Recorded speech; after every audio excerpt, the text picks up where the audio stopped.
Hi, I'm Dave Seibel, Managing Partner of AGS Aurora Financial Services and the founder of Monmouth County Connections. Think about this. Is investing in your company 401k or an IRA still a good idea? I've gotten a lot of questions relating to this over the past few months. So in the weeks to come, I'm going to go over some of the hot topics relating to your individual retirement savings plans and hopefully shed a little clarity on the subject. One hot topic in the financial news and investment company ads lately is the fees that we're paying in our retirement accounts. This has become a story after a 2012 Department of Labor ruling requiring that, among other things, plan sponsors are now required to disclose in plain English the amount of fees that you're paying in your account. Up until the ruling, these fees were generally hidden since they came off the top. They were never disclosed separately in your investment performance. These fees cover such things as administrative costs, trading costs, and marketing costs. After all, who do you think pays for all those Super Bowl ads? While most of the press is surrounding some widely quoted figures, such as that a middle-income two-worker family can pay over $150,000 in fees over their lifetimes, I find more troubling an AARP survey that found 65% of 401k account holders had no clue that they were even paying fees, and 83%, or 5 out of every 6, didn't know about or understand the many fees and expenses that they're being charged. While understanding fees is important, fees are not necessarily the enemy. Sure, we want everything for free, but free investments are just like free advice. The real cost is always much higher than the price paid.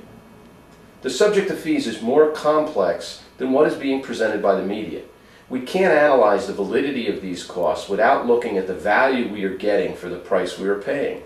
This comes down to performance, and we'll get to that subject in a few weeks.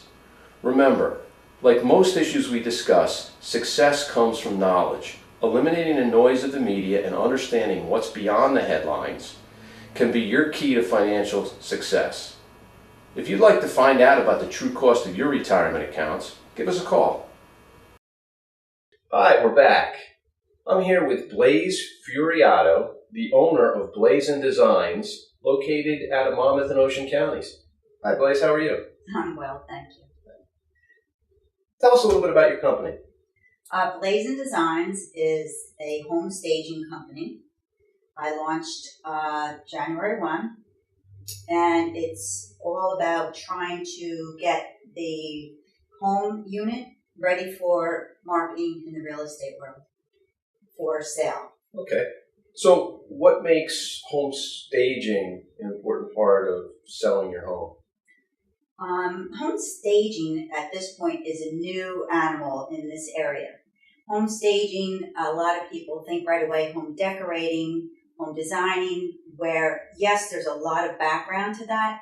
However, home staging takes the home unit, whether it's a condo, apartment, townhouse, penthouse, home, and what I do is depersonalize that unit. So if someone's been there for 5 years and they're ready to move on to their next home, or if there's an older couple that's ready to hit that active adult community and they've been there for 30 years, I depersonalize the home and make it so that it is most accommodating for the number of people that will go through and look at their next home that they want to buy.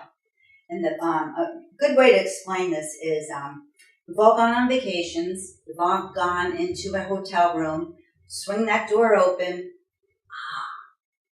this is where I'm going to relax for the next week, 5 days, and it's clean, it's inviting, it's warm, it's welcoming.